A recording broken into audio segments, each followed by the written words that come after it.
Hello and welcome to InSight. I'm Wendy Brokaw. And I'm Louise VanNatta. We have some great guests with us today. We're going to be talking about youth in our area who need some help because they're struggling with poverty and all those issues surrounding it and some great incentives that they've taken on.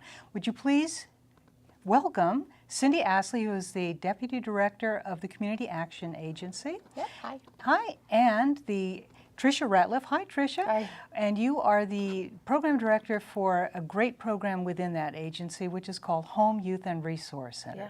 Let's get right down to this. They have really taken on a huge problem in our area, but they've been doing it for a number of years. So, Cyndi, how long has Home been around? Can you tell us? Some really strong citizens wanted to help kids that were struggling with homelessness and poverty. And the citizen group began coming together in 1994 and established an independent 501c3 that year. And in 2003, the program became part of Community Action Agency. What does it do for kids? Do they have a place to go to now? We have a three-tiered program. We have a location on Union Street, and at that location we have a day center. It's open from noon to 7, Monday through Friday, and it offers basic needs services to kids, so including food, clothing, the opportunity to take showers, do their laundry, access other support services. So that's the core of our program, the day center. When you're talking about kids, what age kids are we talking about here? 11 to 17 years of age, 18 if they're still in a structured learning environment. So it might be a GED program within the Salem-Keizer School District or something else, but as long as they're still in school. Tricia, how do you reach these kids? Do you go out and find them, or do they come to you? Both. All of the above. The majority of our kids come to us through word of mouth. So because we have been around so long in the community and so many kids have cycled through our programs, they get what they need and they're sharing that with their friends. And so most kids, when they come in, we do their intake. The reason why they found out about us is from their peers. We also do street outreach and do local presentations to schools as well. What characterizes these kids? I mean, why do they find themselves in the situation they're in? There must be a whole host of reasons they come in. I hear about, I got kicked out, or, in other words, it's not their fault half the time that they're either out on the streets with no place to go or in the straits they're in. Right. There's a lot of kids that are just struggling with poverty. They might still be with family, but they might have some housing insecurity, meaning that they're living with another relative. They're doubling up, but they don't have a home of their own. There's families that are living in their cars, and so they are truly homeless. Oh, sure. And then we have kids that are just still in a home with their parents, but it's family conflict, and they're looking for a place to have just a safe respite away from whatever conflict they might be going through. There's a lot of things that our kids are going through beyond that, and that's sometimes dangerous decisions on their behalf, getting involved with the wrong people, maybe being approached by a gang, behavior that might harm themselves, such as cutting, which happens quite a bit. Drugs, abuse, there's a variety of things that are affecting our youth today. And a lot of the kids that are coming to our program are looking for a safe respite from all of that and to reimagine what their life should be and try to get a better handle on where they're going to go for their future. And that brings me exactly to the point I want to be in this program, the Youth Empowerment Program. What an extraordinary idea. Could you tell us a little bit about it? Yeah, it's a skill-based program for our youth at the Home Youth and Resource Center, and there's 4 elements. There's our internships, and some of those are paid and some of them are unpaid. Right now we have 11 of them. And each one of those internships is within the community, so each job has a community partner. So not all of it's at home, it's really getting out into the community.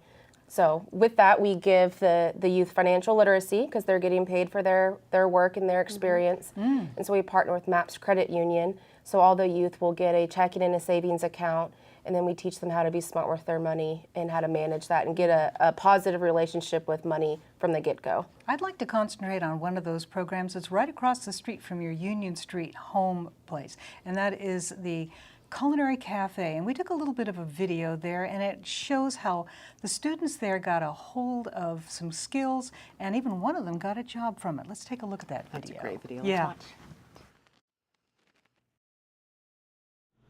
watch.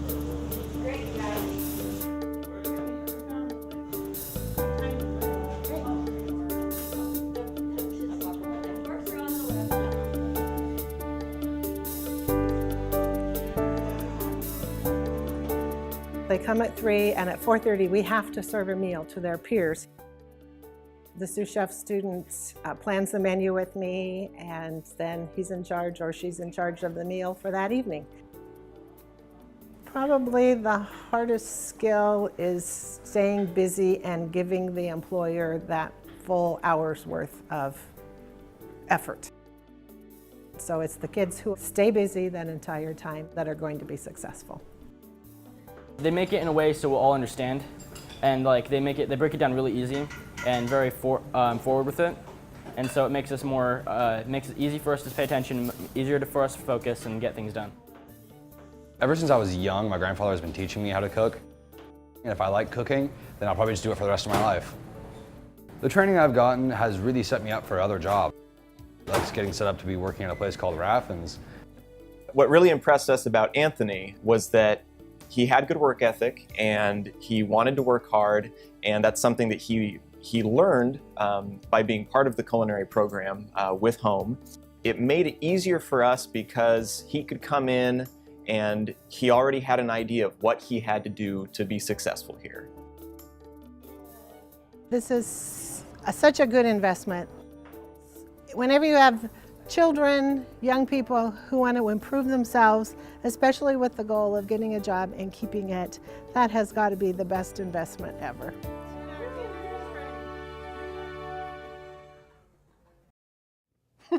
That's Wow. great. What an inspiring story, and what a great way to help someone get back on their feet and pick a career he obviously loves. Yeah, exactly. And then also learn how to feel that they can really do this. They get the idea in their head that they have the skills that they need in a variety of ways. And are being embraced by the Salem community. That's what I'm seeing, and when I hear about your partners, that's a great achievement of that organization.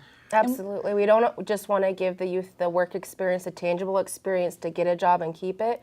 We want to empower them and increase their self-efficacy and their confidence in who they are for the rest of their future. How now the folks that are watching this on CCTV, how can they help? Do you need volunteers, or what are some of the things that our community How can we get do involved to help you? Absolutely. Volunteering would be great. Yes. We're always needing volunteers, either down at the drop-in center or within the youth empowerment program. Businesses in the community, if they're willing to have an intern, we'd love to make that partnership Great. and offer those skills to the youth. And they can also just contact us for any of those. That sounds wonderful. Well, then you better tell us where we can find you on the web and on the phone.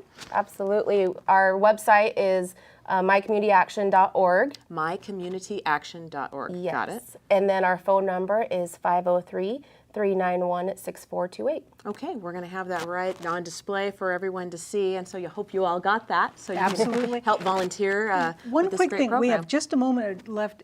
What's your hope for the future for what you would like to see Home become? Would you like, for example, for it to have overnight possibilities? Well, there's a couple things. One is something that happened just recently, and I'm thrilled about it. Tricia wrote a grant that's going to allow us to expand to 7 days a week. Good fantastic. job. So we're Good very news. excited to take our Monday through Friday opportunities to 365 days a year. This grant will cover weekends and holidays. So that's step one. We're very excited about that. And then our next is, where are youth going to go when we close at 7?